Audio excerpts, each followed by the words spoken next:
Boa noite, pessoal. Laudemir, né? Até daqui a. Vamos esperar só um pouco para a gente estar começando a aula, tá? Porque são 7h28. Aí vamos esperar dar 7, mais ou menos 7h32 aí, para o povo ir entrando na sala aos poucos, tá bom?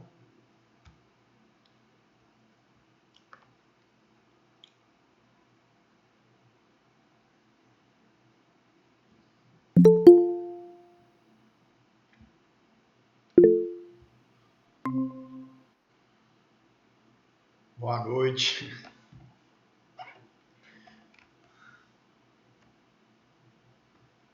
Boa noite, professor. Boa Tudo bem com o senhor? noite. Boa noite, Thiago. Tudo bem? Graças a Deus. E você, Joia, bem tudo bem? demais.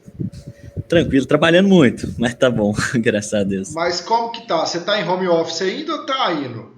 Não, tô em home office, Ah, não, beleza. aí nós estamos 25% do corpo de servidores voltou, né? É Ah, físico. entendi. E aí eles estão agora para progressão de 50%. E enquanto isso eu tô em home office. Não, beleza. Mas você tá conseguindo se organizar bem aí no home office? Tô, assim, de certa forma, acaba que eles aumentaram um pouco mais a produtividade. Então, acaba que assim, eu tô, mas aquela questão, né? Acaba que a gente não trabalha só 8 horas por dia, né? Tem dia que dá 11, tem dia que dá 8, tem dia que dá 10, É, é eu, bem eu, relativo. eu morei fui inquilino, né, de uma menina que era assessora da Justiça do Trabalho, assessora da juíza, mas ela era servidora concursada, né, também. Aham, E ela me falou que eles implementaram lá, foi até antes da pandemia, sabe? Implementaram lá o home office. E aí ela falou que no princípio ela gostou, ficou toda empolgada e tal. E depois ela falou comigo que ela trabalhava muito mais do que como se fosse lá no local. Ela falou que ela precisou se sim. organizar mesmo, criar lá um escritório em casa, fechar a porta e ficar lá dentro concentrada. Não, realmente, tem de criar o hábito. Eu mesmo agora, enquanto nós estamos conversando, eu tô trabalhando, tô aqui, eu tenho de entregar até mais tarde alguns processos, e aí mas é desse jeito. A gente assume uma responsabilidade e temos de né, entregar o melhor, né?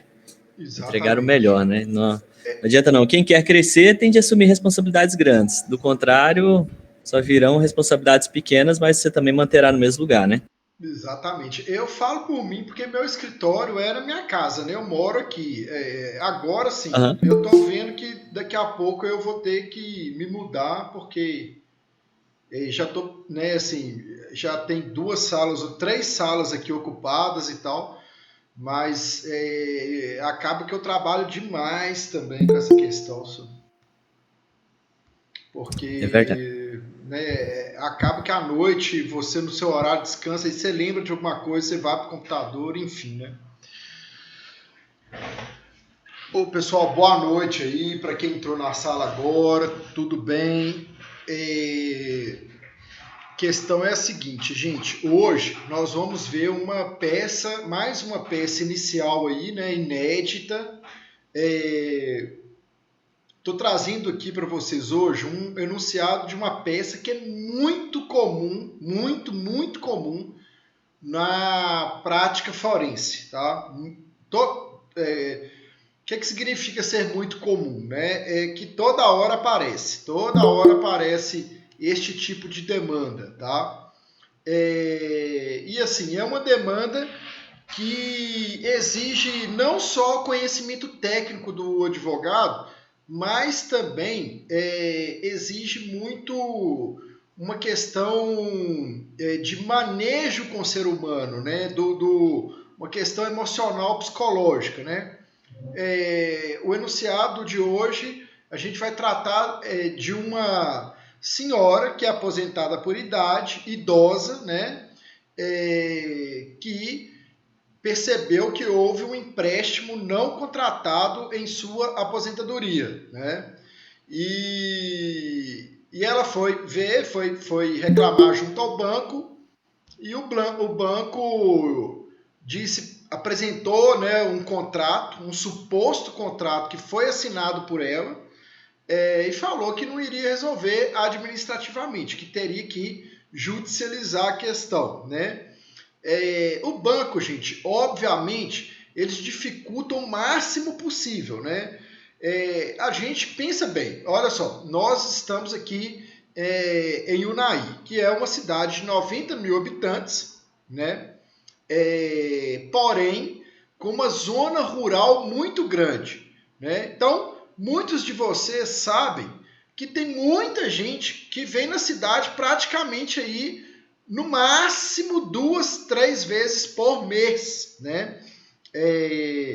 Isso é uma percepção minha como advogado, né? Que eu tô tendo essa percepção aqui agora, desde quando eu tô aqui, eu tenho tido essa percepção, né? Que tem muitas pessoas que vêm muito pouco na cidade, às vezes vêm 2, 3 vezes, tá? Então, vocês imaginam, o banco, o que ele pensa? Ele fala assim, ó, eu vou dificultar o máximo possível a vida dessa pessoa para a pessoa não judicializar a questão. Isso faz parte do jogo, tá? Então, quer dizer, a pessoa chega no seu escritório, ela chega muito confusa, né? São essas pessoas mais idosas, elas não sabem, elas só falam assim, olha, tá tendo um desconto aqui, eu não lembro de ter feito esse empréstimo, né?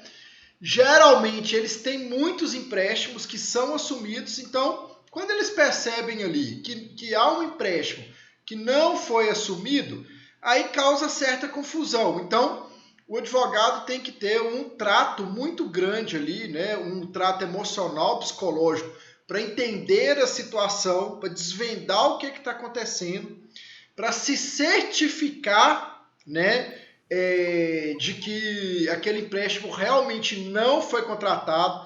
Porque, gente, eu já vi muito acontecer deles se confundirem, né? Eles, às vezes, os idosos fazem aí 3, 4 empréstimos. Aí, quando eles vão olhar, eles estão recebendo muito pouco lá de aposentadoria, aí eles falam assim, opa, esse aqui eu não fiz, esse banco aqui com nome diferente eu não fiz. Mas, na hora que dá entrada lá na justiça, ou então você procura saber, aquele empréstimo foi realmente feito. Então, tem que ser feito, tem que ter esse cuidado prévio aí, né, no levantamento da documentação, né. Há pouco tempo eu tive um caso aqui no escritório. Aí o que eu fiz? Eu sentei aqui com o idoso, pedi a Kelly para acompanhar o atendimento, a Kelly trabalha comigo aqui, para ela entender o que estava acontecendo, e o que eu fiz? Pedi ela que fosse com ele lá no banco, né? E procurasse a funcionária lá para explicar direitinho o que eu queria do banco, o documento que eu queria do banco. Aí, ainda quando os dois chegaram lá explicando e tal, a funcionária do banco me ligou para complementar algumas informações, né? Resultado, a gente conseguiu levantar a documentação bem clara, né? Bem robusta, para a gente estar dando entrada na ação, né? Conseguimos fazer ali o levantamento da documentação de forma bem clara, de forma bem robusta, né? bem detalhado ali para a gente estar dando entrada na ação. Tá?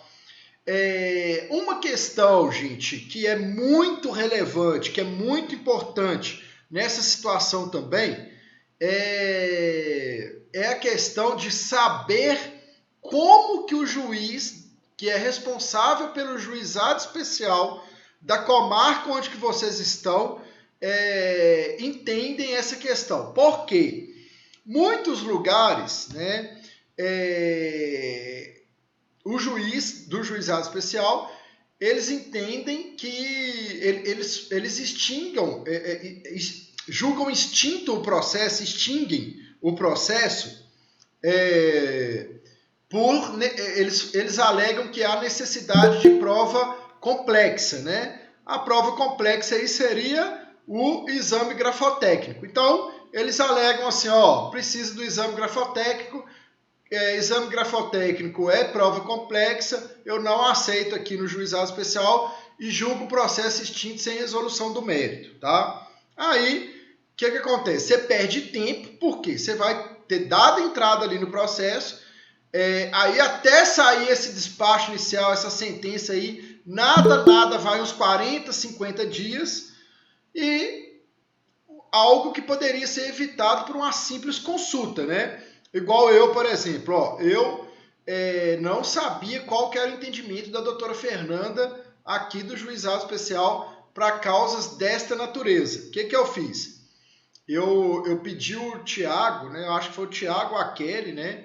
Para ligar lá no fórum ou para perguntar alguém de lá qual que era o entendimento dela. Aí eles procuraram saber e descobriram que ela julgava extinto sem resolução do mérito, né? Aí o que eu falei? Então, nós não vamos dar entrada no juizado especial. Embora o valor da causa, né, tenha sido... seja possível ter dado entrada no juizado especial. Mas nós não resolvemos não dar entrada no juizado especial, justamente por essa questão de que o entendimento da juíza aqui é no sentido de que perícia grafotécnica é prova complexa e que não é aceita no juizado especial. Lá do outro, gente, tem muitos juizados especiais aí que o juiz aceita exame grafotécnico, tá? Eles entendem que não que é prova de baixa complexidade e que pode muito bem ser feita ali no juizado especial.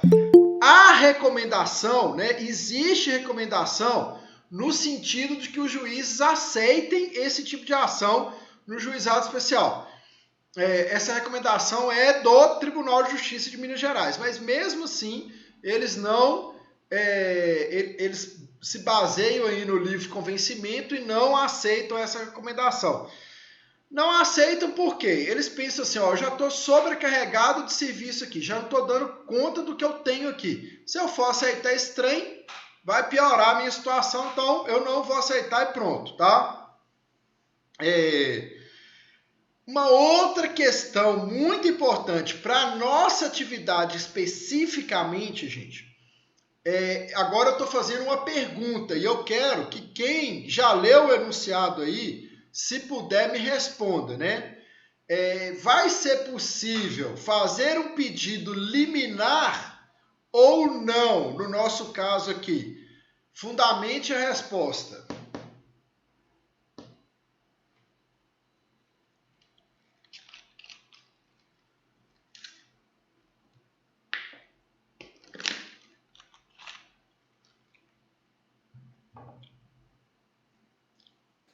Professor, posso chutar?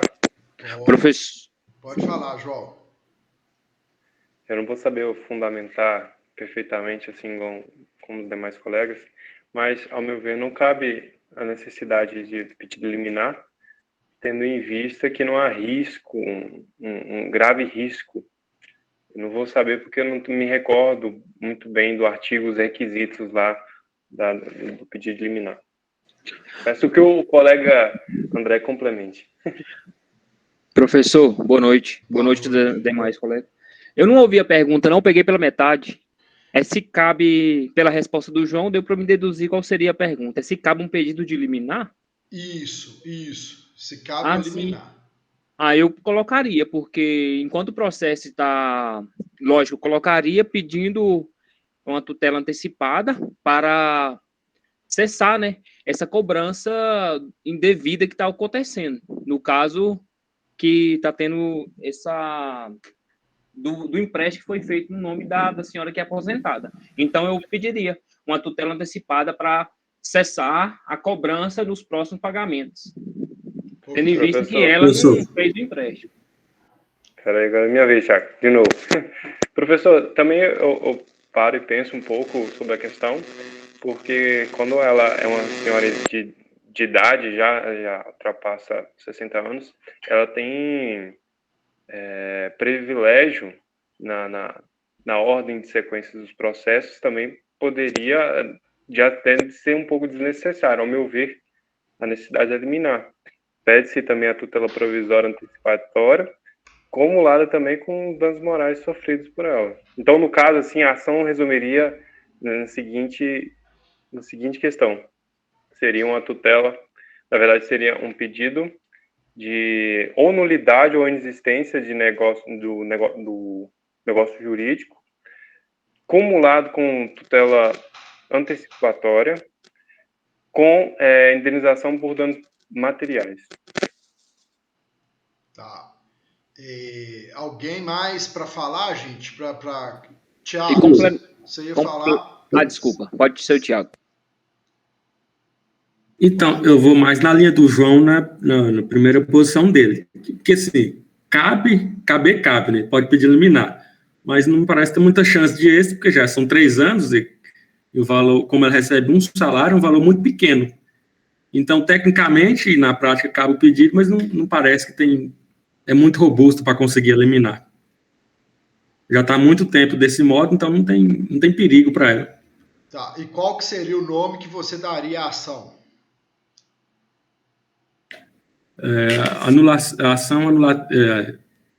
Declaratório de nulidade de inexistência de negócio jurídico e os pedidos dos danos morais. O ressarcimento do indébito, né? Repetição do indébito. Ok. André, quer falar mais? Pode falar. Bom, eu, como advogado, eu iria pedir sim a tutela antecipada, porque, tendo em vista que é uma idosa, vai ferir lá o artigo da Constituição, o 3º lá da dignidade da pessoa humana. Então, o meu pedido seria ação declaratória de inexistência de débito, com pedido de tutela antecipada, repetição do indébito e condenação de danos morais. Tá. Todo mundo contribuiu de alguma forma para a questão. No meu entendimento aqui, eu ficaria mais com a posição do aluno Tiago Rezende, tá? Que é justamente isso que ele falou, que é muito importante, gente. Quais que são os requisitos da tutela antecipada? A gente tem que analisar a questão numa perspectiva técnico-jurídica, né? Então, os requisitos da tutela antecipada estão lá no artigo 300 do CPC, que é probabilidade do direito. O que é a probabilidade do direito em apertadíssima síntese, né?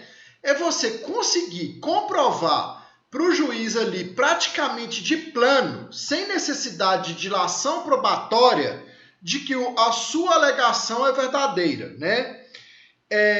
Aí pode ser que, pelo contrato, aí vai depender a forma como que a assinatura vai estar lá no contrato. Se a assinatura tiver muito diferente, o juiz vai falar assim, opa, essa assinatura aqui está muito diferente, então esse contrato aqui é realmente falso, né? Eu estou conseguindo ver aqui, a olho nu, que a assinatura não tem nada a ver com a dessa senhora, né?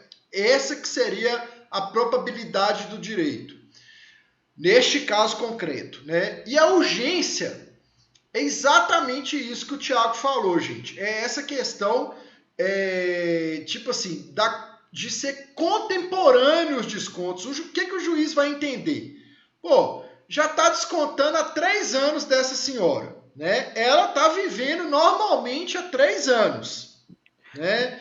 Não foi falado nada aqui no enunciado. Mas no caso aqui, no enunciado, não fala que está cobrando há 3 anos. Fala que ela recebeu o primeiro pagamento com desconto de R$86, que o empréstimo foi feito há 3 anos, porém agora que começou a ser cobrado. Então, o empréstimo foi feito há 3 anos e faltam 12.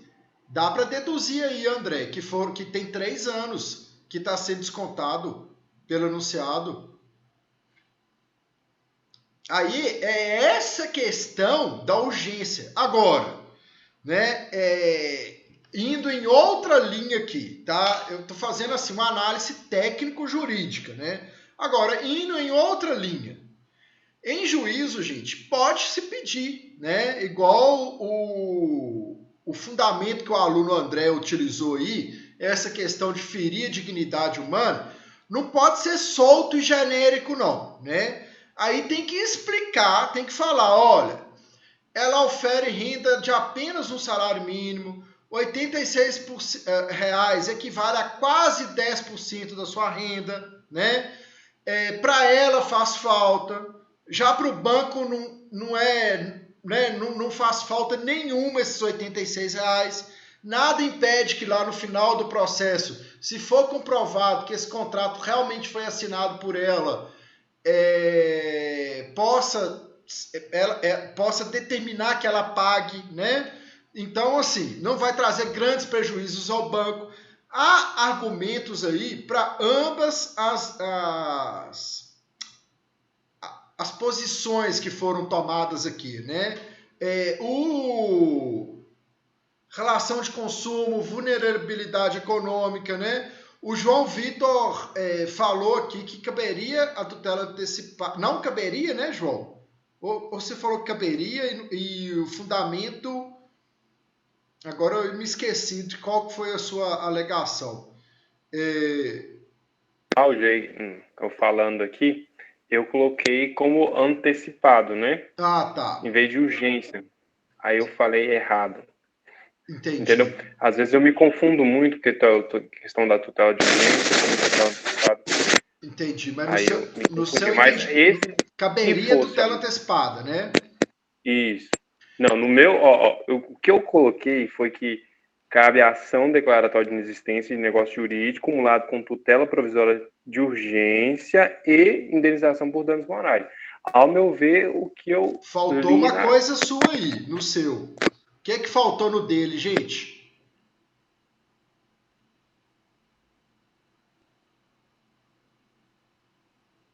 Faz uma análise aí, João, e pensa, o que faltou? Fala aí, gente, o que faltou no dele? O Tiago já falou. Dano material, restituição de indébito, isso mesmo. Pode ser o dano material ou restituição de indébito, tá? Tecnicamente, mais correto seria restituição de indébito, que vai se discutir também se deve ser em dobro ou não, tá? Para ser em dobro, tem que ser caracterizado o quê, gente, do banco?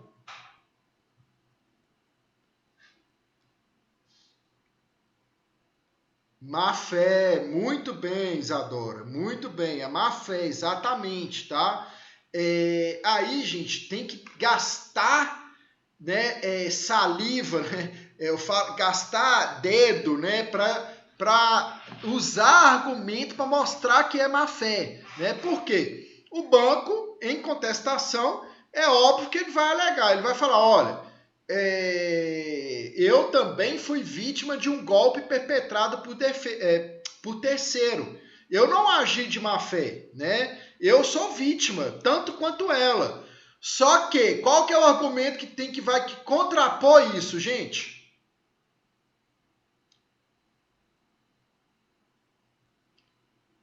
Vamos lá, gente, vamos desenvolver o raciocínio jurídico aí. Qual que é o argumento que vai contrapor?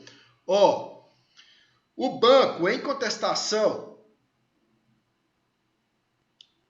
também, tá? O banco, Laudemir, isso aí também pode ser utilizado. Eu não pensei nisso não, mas pode ser utilizado. Mas, olha só, o banco, em contestação, ele vai alegar que ele também, assim como a senhora, se foi fraude realmente, se o contrato foi assinado por um fraudador, né? O banco vai falar assim, olha, tanto eu quanto ela, nós fomos vítimas de um golpe perpetrado por terceiro, então não teve má fé da minha parte. Qual que é o argumento para contrapor isso? Tá, mas qual que é o cerne da questão aí, Thiago?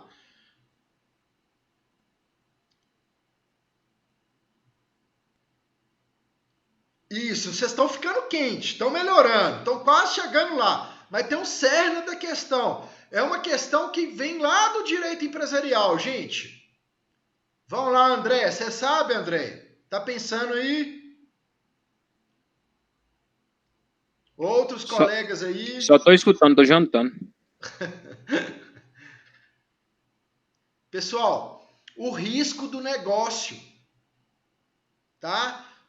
As empresas, elas têm que assumir o risco do negócio, né? Ou seja, se eles estão lá no mercado e visando lucro, né? Quando tiver prejuízo, eles têm que assumir isso, né? Então, é este o argumento, tem que falar, tem que desenvolver em cima disso. Risco do negócio, falar, olha, a partir de quando você entrou no mercado financeiro para se tornar uma instituição financeira, você assumiu o risco do negócio. Aí entra nessa questão do Thiago Felipe, que o Thiago Felipe falou, e do Thiago Rezende também, né? Do Thiago Felipe no sentido de que, se você assumir o risco do negócio, você tem que ter meios de combater fraudes, né? Aí já trouxeram a súmula do STJ aqui, né?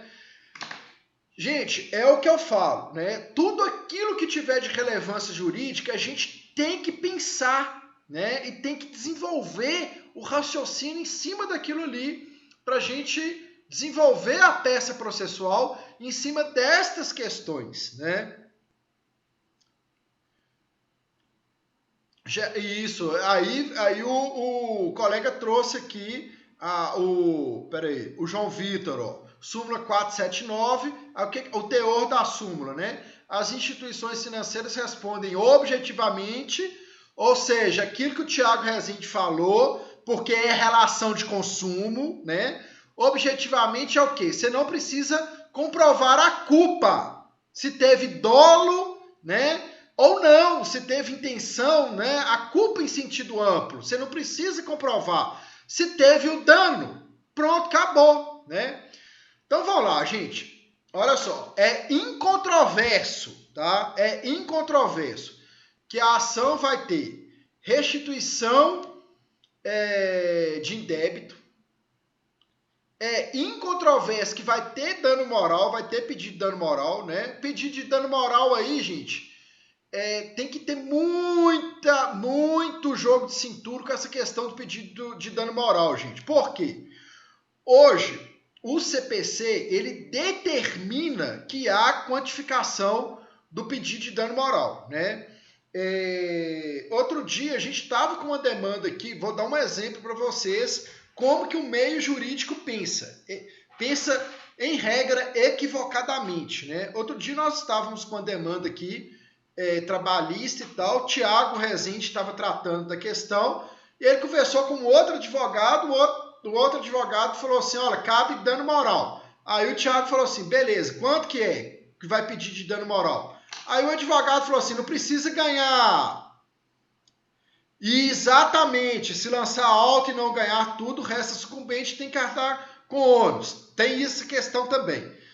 Aí o advogado falou assim, pode, não sei, pode pedir aí, mas não é, gente. Tem que olhar, tem que ver a jurisprudência para o caso concreto. E tem que analisar a questão, assim, ver ali o tamanho do rombo, né? Então, neste caso aqui, ó, foi descontado R$ 86,00. Equivale lá a quase 10% da aposentadoria. A mulher é senhora, tal. É um dano moral? Né? Mas assim, é algo que vá atingir demais a dignidade dela? Convenhamos que não, né, gente? Então, assim, no máximo aí, 5 salários mínimos, tá? No meu ver. Por quê, gente? Se você pede ali 5 salários mínimos, até a juíza pensa assim, olha, o cara não tá guloso, não, né? O cara tá sendo coerente, tá sendo um negócio. Então, ele quer pouco, eu vou dar ele o pouco, vou dar ele lá os 5 salários mínimos, né? É óbvio, gente, você tem que olhar aquilo que eu falo, né? O advogado ele tem que ser ninja, né? Hoje em dia, assim, o advogado tem que ter uma inteligência multifuncional. É óbvio que você tem que analisar o dano moral daquele ambiente que você está ali. A gente está aqui na cidade de Unai. A ação, vamos colocar que a doutora Fernanda aceitava lá esse tipo de ação no juizado especial, ela aceitaria exame grafotécnico. Aí, a gente vai pesquisar, ela dá dano moral? Dá. Para esse tipo de ação, ela dá. Ela está aqui tem 3 anos e tem 3 anos que toda ação da mesma natureza, ela dá R$5.000 de dano moral. Aí você olha, a turma recursal de Paracatu. A turma recursal de Paracatu mantém os 5.000 dela, nunca modifica. Então, o que você vai fazer? Vai pedir R$5.000. Agora, a turma recursal de Paracatu dá R$10.000. A juíza daqui de Unai dá R$5.000. Você vai pedir o quê? R$10.000. Por quê? Se ela der os 5.000 dela, você vai recorrer, gente. Tem que ter essa visão, né, do ambiente onde que você está situado. Vou contar 2 exemplos aqui que já aconteceram comigo. Quando eu fiz uma pós-graduação na PUC, tinha um aluno na minha sala que era advogado. Ele tinha OAB. Só que esse cara, ele trabalhava na PUC, né? E ele trabalhava numa área lá da PUC, que era a área de compra e vendas da PUC, né? Ele chamava Rafael, nós nos tornamos grandes amigos lá na sala de aula, né? Nós nos demos muito bem lá, a gente se enturmou super bem lá. E teve um dia que ele chegou lá para mim e falou assim, fui na audiência hoje de manhã e negativaram meu nome aí indevidamente, aí o banco me ofereceu R$800, eu não aceitei não. Aí eu falei assim, Rafael, você olhou quanto que o juiz lá do juizado especial da unidade lá da onde que você foi atendido aqui em Belo Horizonte, dá o dano moral? Qual que é o quanto que ele dá? Ele, não olhei esse trem não, R$800 é pouco demais e tal. Aí eu falei assim, cara, você tinha que ter olhado, cara, porque é muito importante isso e tal. Chegou na outra aula, ele falou assim, Alisson do céu, bem que você me falou, cara, tinha que ter olhado. Eu fui pesquisar, a juíza dá R$500, né? Quer dizer, era uma juíza e ela dava R$500.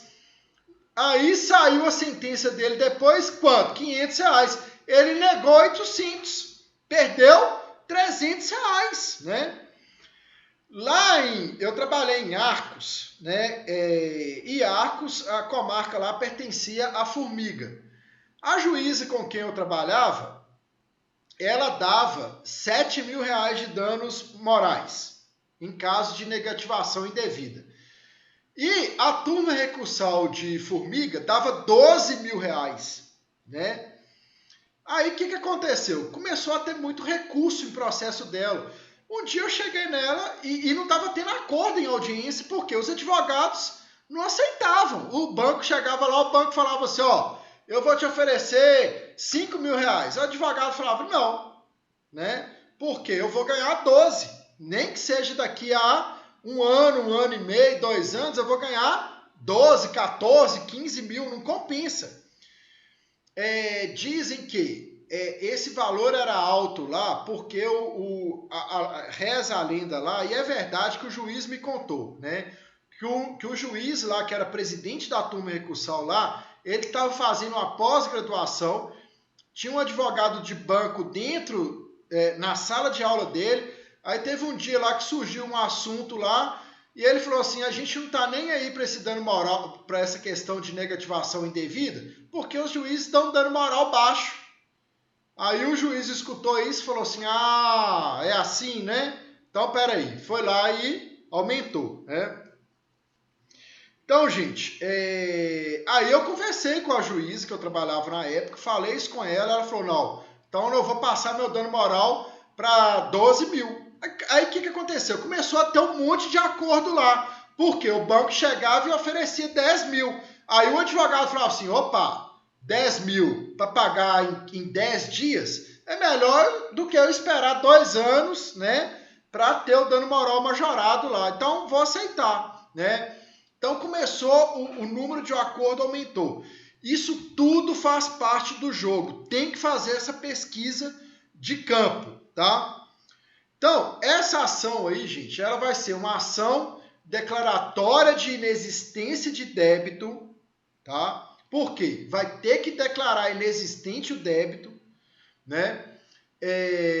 Cumulado com indenização por danos morais e restituição de débito em dobro. Pede em dobro, tá? Agora, isso tem que... Essa parte que eu falei aqui é obrigatória, tá? Agora, a questão do pedido liminar, aí eu vou deixar vocês à vontade para fazer ou não. Eu só quero que quem fizer fundamente justifique o seu pedido dentro dos requisitos do CPC, né? Tenham isso em mente, tá? Essa necessidade de desenvolver o raciocínio em cima do pedido lá, tá? Um outro ponto aqui que eu queria tocar com vocês nessa ação é valor, tá, gente? A gente vai um pouco mais além da parte assim, processual técnica, né? Qual que é o valor que você vai cobrar do cliente para propor essa ação? Alguém tem alguma sugestão aí? Quer falar, né? Se aparecer um cliente no seu escritório de advocacia com essa demanda, que tipo de combina que você faria com ele? Alguém quer falar?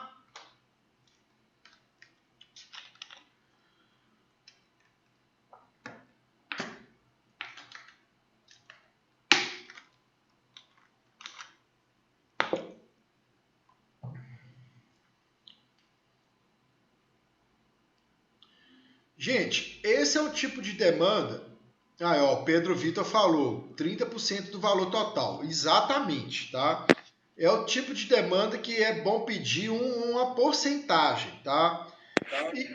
E obviamente, gente... Oi. Compensa... Quer falar, João? Pode falar. Não, que meu microfone tá desligado, eu tava falando aqui sozinho. Não, Pode falar.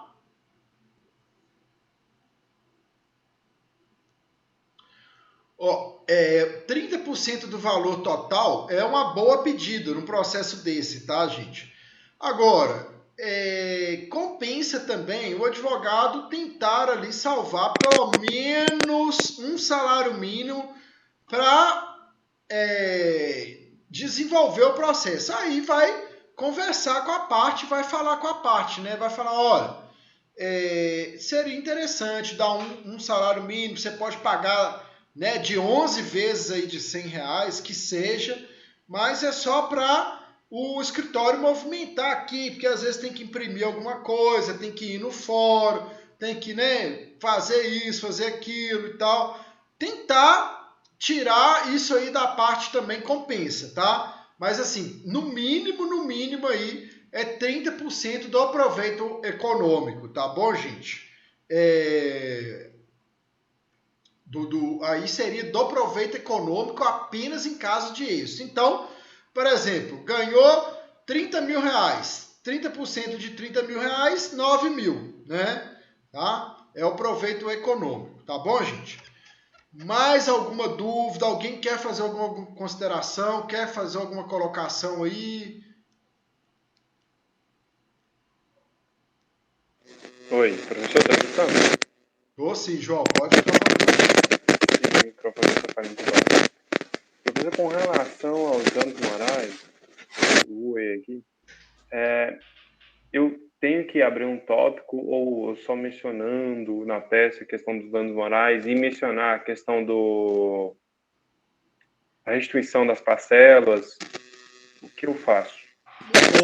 Ótimo, ótima pergunta. Gente, eu gosto de fazer o seguinte: fundamentação jurídica, né? E dentro da fundamentação jurídica, fazer tópico por tópico. Então, quem for fazer aí, fundamentação jurídica, né? Quem for fazer o pedido de tutela antecipada, vai colocar da tutela antecipada, né? Da repetição de indébito, do dano moral. Então, tem que fazer. É muito bom fazer um tópico específico para cada assunto, gente, dentro da peça. Por quê? Para o leitor fica muito mais claro, né? e você desenvolve ali sua peça, até mesmo para quem está escrevendo, você pensa, você não vai se confundir, né? Então você vai abrir um tópico ali para falar da repetição de indébito. Dentro daquele tópico ali, você vai jogar artigo de lei, né, jurisprudência, tudo, súmula, tudo que for correlato à repetição de indébito, somente. Finalizou? No tópico seguinte, você vai falar do dano moral. Aí você vai discorrer só sobre o dano moral. Você vai julgar a mesma coisa. Artigo de lei, jurisprudência, súmula, tudo que for cabível à espécie, só do dano moral. Sua peça fica muito mais clara, né? Muito mais perceptível para quem está lendo ali. Quem está lendo vai falar assim, pô, esse cara fraga, hein? Né? Entenderam? Então, assim, pensem nesse sentido aí, tá bom? Façam tópicos. Mais alguma pergunta? Mais alguma colocação?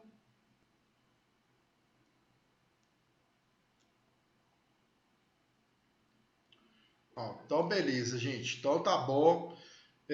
Bom final de semana para todos aí, tá? Agora, igual eu falei com vocês, tá, gente? Eu faço a aula mais curta, né? Mas eu termino a aula aqui e começo a mexer nos processos do NPJ.